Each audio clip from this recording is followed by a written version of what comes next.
Chief justice के court में आई थी, जिसमें मैंने कहा कि एयरसेल मैक्सिस की क्लियरेंस में चिदम्बरम ने जो FIPBV की अप्रूवल दी थी वो अवैध था और उस अवैध के कारण उसकी बेटा को मैक्सिस से घूस मिला। और मैं ये आरोप पर उस समय सुप्रीम कोर्ट ने 5 साल पहले CBI और ED को इन्वेस्टिगेट करने के लिए कहा था, परंतु उस इन्वेस्टिगेशन में बड़ी धीमी गति से चली। लेकिन अब जिस दिन से हमारी सरकार ने CBI और ED की सही अपॉइंटमेंट की और कांग्रेस के बनाए हुए लोगों को निकाली, उस दिन से थोड़ी तेज़ी से ये हुआ है।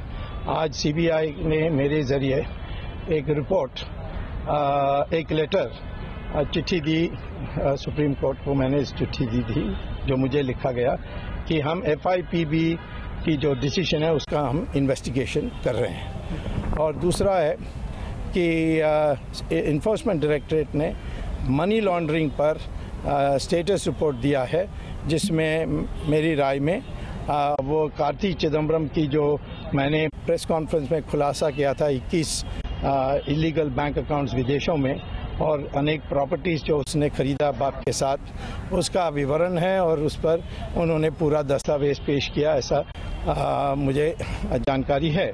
तो ये चीफ जस्टिस ने कहा कि इस स्टेटस रिपोर्ट को तो हम पढ़ने चाहेंगे और अटॉर्नी जनरल भी यहाँ नहीं है, तो इसीलिए हम एक नया डेट देते हैं। और उन्होंने 2 तारीख को इसको 2 तारीख मई को इसको लिस्ट किया है।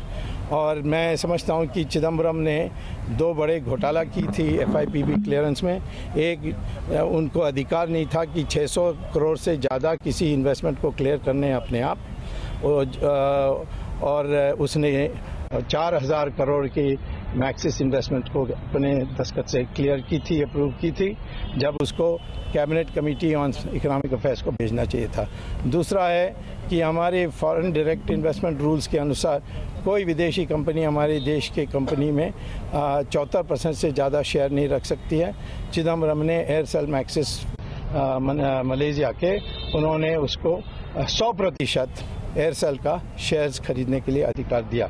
तो ये 2 बड़े अपराध हैं और उसके बेटे को बड़ा फ़ायदा हुआ। चिदम्बरम ने भी कैम्ब्रिज में इंग्लैंड में 2 प्रॉपर्टीज़ खरीदें, जिसका विवरण मैंने प्रेस कॉन्फ्रेंस में दिया है।